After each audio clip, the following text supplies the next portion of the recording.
رہا مذہب کے حوالے سے بہت سے لوگ یہ سوال پوچھتے ہیں کہ پاکستان میں اسلام تو ہے نہیں، تو بھئی اتنی معاشی ترقی اگر ہو جاتی ہے، ہم اتنے مضبوط اگر ہو جاتے ہیں، تو جب اسلام ہی نہیں ہے تو یہ ترقی تو امریکہ میں بھی ہے، کیا خیال ہے؟ جاپان بھی بہت ترقی یافتہ ملک ہے، تو کیا فائدہ؟ تو میں نے آپ کو اس بیان کے شروع میں نے آپ کو بتایا کہ پاکستان اسلام ہے یا نہیں، اس پہ میں ابھی بعد میں بات کرتا ہوں۔ عالم اسلام کے لیے پاکستان ضروری ہے یا نہیں ہے؟ ایک مسلمان ہے، گناہگار ہے، لیکن مسلمانوں کی حفاظت کے لیے اس کا وجود ضروری ہے، تو آپ اس سے محبت کریں گے کہ نہیں کریں گے؟ دیکھو، آپ 4 آدمی تھے، ان کی بڑی بڑی داڑیاں ہیں، بڑی بڑی پگڑیاں ہیں، تہجد گزار ہیں، نیک ہیں، پرہیزگار ہیں۔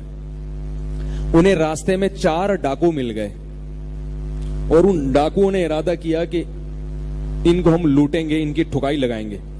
آپ کو ایک ہیروئنچی نظر آیا، لیکن وہ ہیروئنچی ہے فائٹر، لڑنے والا ہے، کیا خیال ہے؟ اور آپ کو پتا ہے کہ ہم سب کے 4 مہینے لگے ہوئے ہیں تبلیغ میں، خانقاہ کے منجے ہوئے ہیں، تہجد کے نشان بھی ہیں، لیکن زندگی میں ہم نے کبھی کسی کا دل نہیں دکھایا، دشمنوں کا بھی دل نہیں دکھایا ہم نے کبھی، نہ کبھی کسی کی ہڈی توڑی، نہ کبھی کسی کی ناک پھوڑی، ہمیں لڑنا آتا ہی نہیں ہے۔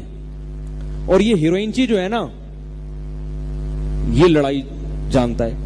اب وہ ہیروئنچی آ گیا، بولا میں آپ کی طرف سے فائٹ کروں گا، تو وہ مسلمان ہو، ہندو ہو، سکھ ہو، عیسائی ہو، آپ اس کی بقا کو اپنے لیے ضروری سمجھو گے کہ نہیں سمجھو گے؟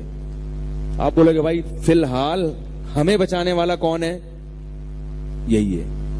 تو اللہ کے بندو، بالفرض اگر پاکستان ایک مسلم ریاست نہیں ہے، پاکستان میں اسلامی قانون نہیں ہے، لیکن مسلمانوں کی حفاظت، مسلمانوں کا مستقبل، حرمین مکہ مدینہ کی حفاظت تو ہمارا فرض ہے یا نہیں؟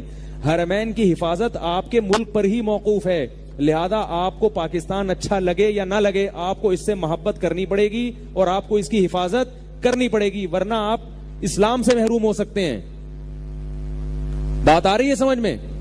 دوسری بات، یہ کہنا کہ پاکستان ایک اسلامی ملک نہیں ہے اور پاکستان کے قوانین اسلامی نہیں ہیں، یہ بھی غلط ہے۔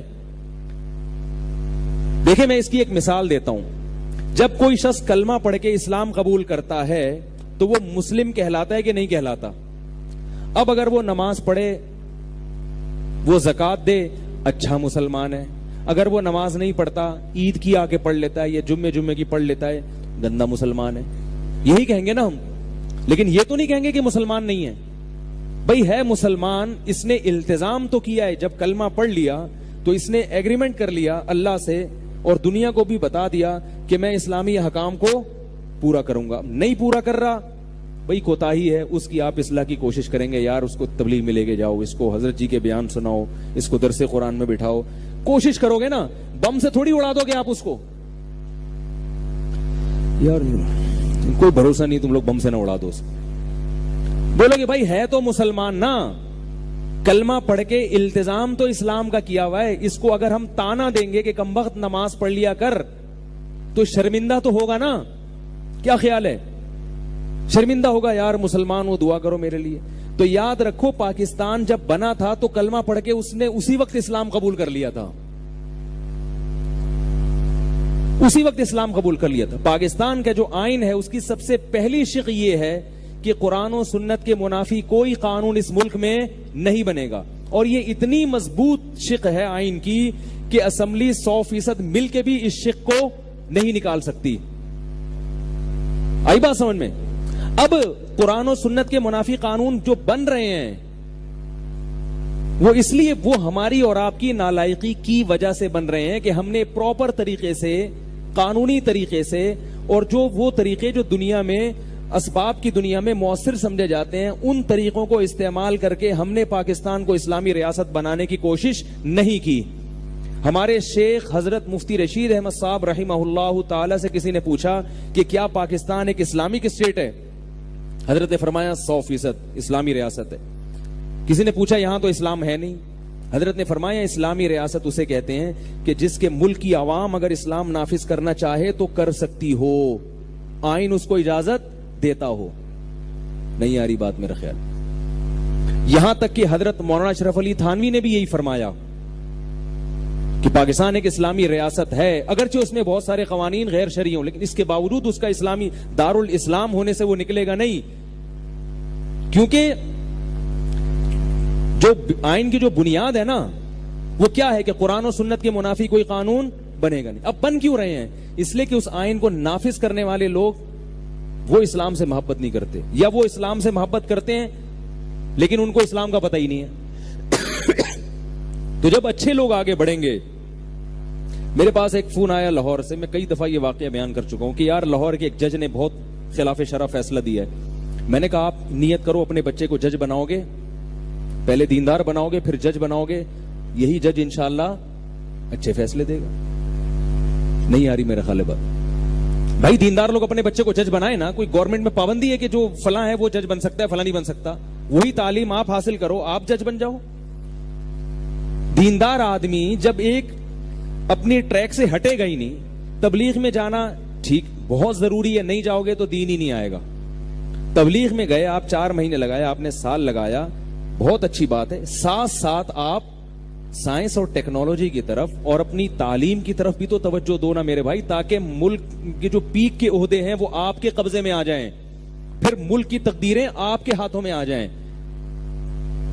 سپریم کورٹ کا جج اگر غلط فیصلہ کرتا ہے تو اس لیے کہ وہ بندہ غلط ہے، تو اگر وہ جج اچھا آدمی ہوگا تو فیصلے بولو نا یار صحیح ہے۔ چیف آف آرمی سٹاف اگر بالفرض غلط فیصلے کرتا ہے تو اس لیے کہ وہ بندہ غلط ہے، آپ چیف آف آرمی سٹاف بنو گے تو آپ کے فیصلے صحیح ہوں گے۔ یہاں ایک لوگ کہتے ہیں ہمارا جو چیف آف آرمی سٹاف ہے نا وہ امریکہ سے بن کے آتا ہے۔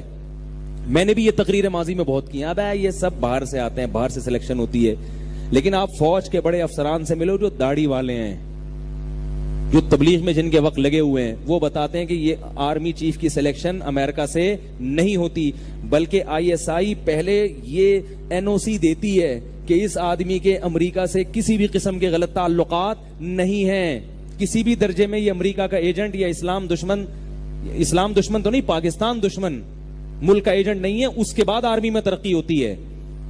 یہ باتیں ہوائی ہیں جو ہم باہر سے سنتے ہیں، لیکن جب آپ اس کی گہرائی میں جاؤ گے تو ان باتوں کی حقیقت نہیں ہے۔ یہ ضرور ہے کہ آرمی چیف کبھی اسلام سے محبت کرنے والا ہوگا، کبھی اسلام دشمن بھی آ جائے گا، وہ یہ ہو سکتا ہے، لیکن اینٹی پاکستان آدمی آ کے آرمی چیف بن جائے، ایجنسیاں نہیں کرنے دیتی یہ کام، اس کی بہت انکوائری ہوتی ہے کہ ایسے تو نہیں ملک کو بیچ کے۔ دیکھو سیاسی لوگوں میں ایسا ہوتا ہے، وزیر اعظم بن سکتا ہے ایسا آدمی جو ملک کا غدار ہو، لیکن چیف آف آرمی اسٹاف ملک کا غدار نہیں بن سکتا، سسٹم نہیں ہے، اس کو سسٹم قبول نہیں کرے گا۔ آرمی میں بھرتی نہیں ہو سکتا بھائی ملک کا غدار، آپ جاؤ ISSB کا امتحان دو تو آپ کا خون چوس لیں گے وہ، جو بھرتی نہیں ہو سکتا ملک اینٹی پاکستان آدمی، تو چیف آف آرمی اسٹاف کے عہدے تک کہاں سے پہنچ سکتا ہے؟ کیا کریں یار، کیسے سمجھائیں؟ تو یہ باتیں ہیں جو ہم ادھر ادھر سے سنتے رہتے ہیں، ابے وہاں سے سلیکشن ہوتی ہے، ابے بیٹھ کے پھینکتے رہو۔ لوگ بھی کہتے ہیں یار بڑی نالج ہے یار بندے کے پاس، پھینکتے رہو بیٹھ کے، ابے سلیکشن کہاں سے ہوتی ہے؟ ابے وہاں سے ہوتی ہے۔ لوگ کہیں گے یار بہت نالج ہے، آپ اس سے پوچھیں تجھے بتایا کس نے کہ وہاں سے سلیکشن ہوتی ہے؟ اخبار میں آیا ہے بھائی، وہ ادھر ایک پان کی دکان پہ ایک بندہ بیٹھا ہوا تھا، گٹکے کا کاروبار ہے، اس سے میں نے خود سنا ہے، تو ہم بھی پھینکو تھے کسی زمانے میں، لیکن اللہ کا شکر ہے جب ایجوکیٹڈ لوگوں کے ساتھ اٹھنا بیٹھنا ہوا تو سب سے پہلا کام جو سب سے پہلے میں نے توبہ کی وہ پھینکنے سے توبہ کی، کہ بھائی پھینکو نہ بنو، جب تک معلومات نہیں ہے آپ بات نہ کریں۔ پھر بھی انسان ہے، غلطی ہو سکتی ہے، ہو سکتا ہے کوئی بات میں ایسی کروں جو اس سے بعد میں رجوع کروں، یہ ممکن ہے، لیکن کوشش یہی ہوتی ہے کہ انسان نہ پھینکے۔ تو میں یہ عرض کر رہا تھا کہ پاکستان کا جب بیسک بنیادی قانون ہے کہ قرآن و سنت کے منافی کوئی قانون نہیں بنے گا، تو اب ہوتا یہ ہے کہ جب بھی کوئی ایسا قانون پاکستان میں نافذ ہوتا ہے تو خلاف شرع ہوتا ہے، تو اس میں پہلے اس کو مشرف با اسلام کیا جاتا ہے، تبھی آپ دیکھیں ٹیلی ویژن پہ اس کو لایا جاتا ہے، اور ایسے لوگ لائے جاتے ہیں جو اسلام کی غلط تشریح پیش کریں۔ یہ کیوں ہو رہا ہے؟ اس لیے کہ اسلام کا لیبل بہرحال اس پہ لگے گا۔ وہ ایک تھا نا جس نے قل اللہ غلط پڑھی تھی، کیا نام تھا؟ رحمان ملک نے غلط قل اللہ پڑھی تھی, اس پہ لوگوں کے میرے پاس کال آنا شروع ہو گئی, ابے تم بولتے ہو یہ اسلامی ملک ہے, یہ اسلامی ملک ہے جس کے نمائندے قل اللہ نہیں پڑھ سکتے. یہ لوگوں نے مجھ پہ طنز کرنا شروع کر دیا, جیسے میں نے رحمان ملک کو بٹھایا ہوا وہاں پہ. مجھے تو نام نہیں پتا تھا, بھول گیا تھا میرے کو. میں نے اس سے کہا یہ اسلامی ملک ہے کہ جس کو قل اللہ پڑھنی نہیں بھی آتی وہ بھی کمبخت مجبور ہے قل اللہ پڑھنے پر. جب اس کو نہیں آتی تو وہ نہیں پڑھتا نا, وہ چھوڑ دیتا ہے, یار نہیں, اس کو بسم اللہ پڑھنی پڑ رہی ہے, اس کو قل اللہ پڑھنی پڑ رہی ہے. یہ پہلو کیوں نہیں دیکھتے؟ امریکہ میں قل اللہ پڑھنا ضروری ہے, اسرائیل میں قل اللہ پڑھنا ضروری ہے. کبھی سنا کہ وہ قل اللہ پڑھ کے اپنی بات کا آغاز کر رہے ہوں؟ تو کتنی بڑی حقیقت ہے کہ وہ غلط پڑھ رہا ہے لیکن پھر بھی پڑھ رہا ہے وہ. تو اگر کوئی اچھے لوگ جائیں گے تو وہ قل اللہ سورہ یاسین پڑھ کے آئیں گے وہاں پہ بھائی. تو یہ جو ہے نا, یہ آپ اگر مثبت سوچ رکھو گے تو ہر چیز آپ کو مثبت نظر آئے گی, اور ہر وقت نیگیٹو سوچتے رہو گے تو پھر نیگیٹو ہی سوچتے رہو گے. لیکن آپ کی اس نیگیٹو سوچ کا ملک کو بھی نقصان ہوگا, خود آپ کی ذات کو بھی نقصان ہوگا, ہاتھ میں آپ کے کچھ بھی نہیں آئے گا. تو میں جلدی سے بات کو سمیٹتا ہوں. میں یہ عرض کر رہا تھا کہ پاکستان کا بیسک جو بنیادی قانون ہے وہ کیا ہے؟ قرآن و سنت کے منافی کوئی قانون نہیں بنے گا. اب بن رہے ہیں یقیناً, اس کی وجہ میری اور آپ کی سستی ہے. اچھے لوگ اوپر جائیں گے. آپ کو معلوم ہے ابھی سندھ ہائی کورٹ کا جو جج تھا, ابھی والے جج سے پہلے جو جج تھا, اس نے قانون بنایا تھا جتنے سائن بورڈ تھے نا اس میں عورتوں کی تصاویر اس نے غائب کر دی تھی. مجھے کسی نے بتایا کہ کراچی میں سائن بورڈ پہ کسی خاتون کی تصویر آپ کو نظر نہیں آئے گی. میں نے تلاش کی, واقعی نظر نہیں آ رہی تھی. میں نے کہا یہ تو پورا وہ قائم کر دیا انہوں نے جو افغانستان میں انہوں نے 5 سال کیا تھا. ایک فیصلہ تھا جج کا, اور وہ حضرت مولانا طارق جمیل صاحب سے متاثر تھا وہ جج, سنا ہے میں نے. ایک فیصلہ تھا جج کا. اس سے پتا چلتا ہے کہ اچھا آدمی جب اوپر جائے گا تو وہ کتنی بڑی تبدیلی لا سکتا ہے لیگلی, قانونی طور پر. ٹرمز پاکستان میں ابھی بھی وہی استعمال ہوتی ہیں جو 100% اسلامی ہے. اب آپ دیکھیں نواز شریف کو ہٹایا تو کیا لقب لگا ہے؟ صادق اور امین نہیں ہے. زانی آدمی پاکستان کا سربراہ نہیں بن سکتا. یہ دنیا میں نہیں ہے بھائی ایسے کہیں. آپ کیا سمجھ رہے ہو؟ یہ ایک حقائق ہے پاکستان کے بارے میں. جب حلف اٹھاتا ہے وزیر اعظم تو کہتا ہے کہ میں نبی صلی اللہ علیہ وسلم کو آخری نبی مانتا ہوں. دل میں مانتا ہو نہ ہو لیکن اٹھانا پڑے گا اس کو حلف. کتنی بڑی حقیقت ہے یہ. اور عجیب بات یہ ہے کہ ہم میں سے اگر کوئی کلمہ گو ہے مرتد بھی ہو سکتا ہے. وہ کیا خیال ہے؟ اللہ سب کو بچائے. وہ کلمے سے دستبردار ہو سکتا ہے, وہ قادیانی ہو سکتا ہے, وہ ہندو ہو سکتا ہے. پاکستان نے جو اسلام قبول کیا ہے تو اسلام پاکستان کی مجبوری بن گیا ہے. پاکستان اسلام کو چھوڑ نہیں سکتا. عجیب بات ہے یہ پاکستان کی مجبوری ہے کہ وہ ایک اسلامی ریاست ہے. آپ کو معلوم ہے چند سال پہلے یہ تحریک چلی تھی کہ پاکستان کے ساتھ اسلامی جمہوریہ پاکستان ہٹا کے عوامی جمہوریہ پاکستان لگایا جائے. یہ تحریک چلی تھی چند سال پہلے. یہ تحریک ناکام ہو گئی. کیوں؟ چیف آف آرمی اسٹاف کا بیان آیا تھا کہ پاکستان کے ساتھ اسلامی لفظ نہیں ہٹ سکتا. پاکستان اسلام کے نام پہ بنا ہے اور ایک اسلامی ریاست ہی رہے گا. کیوں نہیں ہو سکتا بھائی؟ سوال سمجھ میں نہیں آ رہا تو جواب کہاں سے سمجھ میں آئے گا؟ دیکھو ایک عام آدمی جب مرتد ہوتا ہے تو ڈر ہوتا ہے کوئی گردن نہ اڑا دے, ہے بھائی؟ ٹھیک ہے نا, حکومت گردن نہ اڑا دے اس کی.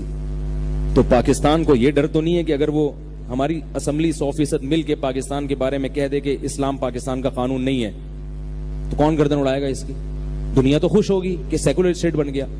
بات یہ ہے کہ پاکستان اس لیے ایک غیر اسلامی ریاست نہیں ہو سکتا کہ اب ہندوستان سے جو پاکستان الگ ہوا ہے, 2 ٹکڑے ہوا ہے, وہ اس بیس پر ہوا ہے کہ مسلمان ایک الگ قوم ہے اور ہمیں اسلامی تعلیمات کے مطابق زندگی گزارنے کے لیے الگ ملک چاہیے. اگر پاکستان اسلامی تشخص کو ختم کرتا ہے تو بین الاقوامی دنیا میں انڈیا بین الاقوامی عدالت کا دروازہ کھٹکھٹا سکتا ہے کہ جس بیس پر پاکستان الگ ہوا تھا وہ بیس ختم ہو گئی ہے.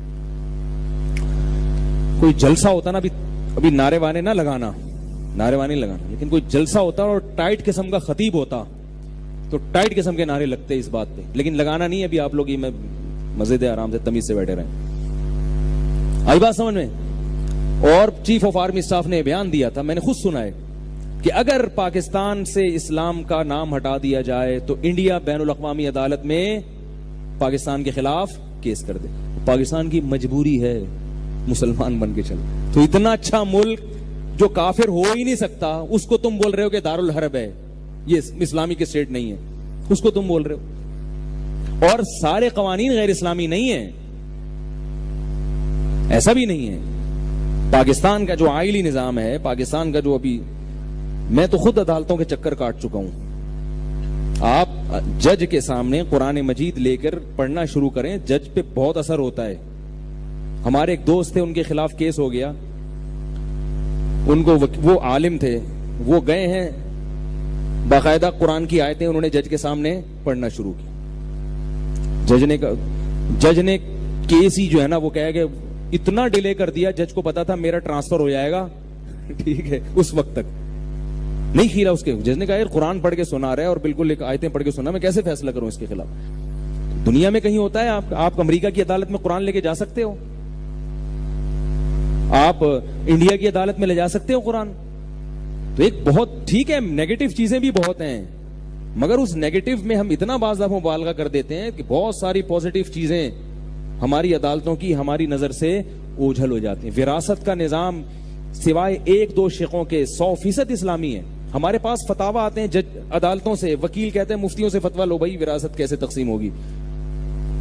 پورا سیٹ اپ جو ہے وراثت کا, وہ علماء وکیلوں کو تو وراثت کے مسائل نہیں پتا ہوتے. طلاق کے جب بھی جھگڑے ہوتے ہیں, میں نے کتنے فتاوا لکھے ہیں کہ عدالت میں دکھانے کے لیے لوگوں نے مانگے کہ جج نے کہا ہے کہ کسی مفتی سے فتوا لے کر آؤ, کیونکہ میاں بیوی میں اختلاف ہو رہا ہے. جج فیصلہ کس سے کرواتا ہے؟ بنوری ٹاؤن جائے گا, جامعۃ الرشید, دارالعلوم کورنگی. یہ بھی ایک ہے, ٹھیک ہے, بہت ساری چیزیں گڑبڑی ہیں, لیکن بہت ساری چیزیں الحمدللہ پازیٹیو بھی ہیں. اور ایک بات میں آپ کو بتاؤں کہ پاکستان کا جو آئین ہے وہ دیندار طبقے کے ہاتھ مضبوط کرتا ہے. آئین سیکولر اور لبرل طبقے کے ہاتھ مضبوط نہیں کرتا. اسلام آباد یونیورسٹی میں ہم ایک دورہ کرنے گئے تھے, پاکستان کے آئین کو ہم نے پڑھا ہے باقاعدہ. 10 دن کا دورہ تھا, وہاں جامعۃ الرشید کی طرف سے ہماری تشکیل ہوئی تھی. تو وہاں کچھ سابق ریٹائر ججز بھی تھے, سپریم کورٹ کے ریٹائرڈ ججز بھی تھے وہاں پہ. انہوں نے بتایا, وہ لیکچر میں نے خود براہ راست سنا, انہوں نے کہا کہ پاکستان کا جو آئین ہے وہ مذہبی لوگوں کے ہاتھ مضبوط کرتا ہے, وہ لبرل لوگوں کے اور سیکولر طبقے کے ہاتھ مضبوط نہیں کرتا. مگر دیندار لوگوں کو جو ہے نا قانون سے ایسا لگتا ہے کہ سب دینداروں کی بات نہیں کر رہا, ان کو چڑ ہے, وہ چاہتے ہیں اسلام آئے دھرنوں سے آ جائے اور نعرے بازی سے آ جائے. ایسا نہیں آئے گا. اگر آپ باقاعدہ ایک پروسیس کے تحت گزر کے جج بنیں گے, آپ ایک پروسیس کے تحت گزر کے بیوروکریسی میں جائیں گے, تو ملک میں بہت اچھا انقلاب آپ لا سکتے ہیں. سمجھ میں آ رہی ہے بات؟ تو میری اور آپ کی جو ذمہ داری ہے وہ کیا ہے کہ تعلیم پر ہم اپنے دین کو محفوظ کرنے کے لیے علماء سے رابطہ کریں, کیونکہ اگر علماء سے رابطہ نہیں ہوگا, اہل اللہ کی صحبت نہیں ہوگی, تو آپ اچھے عہدے تک تو پہنچ جائیں گے, مگر آپ بھی اسی ماحول کے عادی. آپ پولیس میں جائیں گے لیکن آپ بھی رشوت لینے والے بن جائیں گے. آپ بیوروکریسی میں جائیں گے تو آپ کی بھی جو ہے نا وہ مکمکا شروع ہو جائے گا آپ کا بھی. تو آپ نے ایک تو علماء سے تعلق قائم کرنا ہے, اپنے آپ کو دین اور مذہب کے لحاظ سے مضبوط کرنا ہے. دوسرا کام آپ نے کیا کرنا ہے, اپنے آپ کو یہاں روکنا نہیں ہے. مولانا ابو الحسن علی ندوی کا ملفوظ یاد رہے گا نا, کہ ساری قوم تہجد گزار ہو جائے, سیاسی بصیرت نہ ہو, مستقبل کی پلاننگ نہ ہو, تو اس قوم یہ موت, اپنی موت آپ مر جاتی ہے یہ قوم. اب سعودی عرب کا مستقبل, ہم سب کی دعائیں سعودی عرب کے ساتھ ہیں. سعودی عرب چاہے غلطی پر ہو یا صحیح ہو, ہم نے بہرحال سعودی عرب کی حفاظت کرنی ہے, کیونکہ وہاں مکہ مدینہ ہے. ہمارے ایک عالم سے میری بات ہوئی, بڑے بزرگ سے, ہم نے کہا سعودی عرب جو قطر کے ساتھ کیا بدماشی کر رہا ہے, کیا کر, انہوں نے کہا جو مرضی کر رہا ہے, ہماری ذمہ داری بہرحال سعودی عرب کی حفاظت ہے. ہم ان کے حکمرانوں کی اگر کوئی غلط پالیسی ہے تو اس کی سزا سعودی ریاست کو نہیں دے سکتے. سمجھ رہے بات کو, کیونکہ وہ حرمین ہے, وہ اسلام کا مرکز ہے. تو ہمیں ہماری کیا ذمہ داری ہے کہ ہم جو ہے تعلیم کے ان شعبوں میں آگے بڑھنے کی کوشش کریں. اور دیکھو تہجد گزار سعودی عرب میں بھی بہت ہیں اور دیندار سعودی عرب میں بھی بہت ہیں, مگر سعودی عرب کی آرمی نہیں ہے. امریکہ کے بیچارے محتاج بنے ہوئے ہر چیز.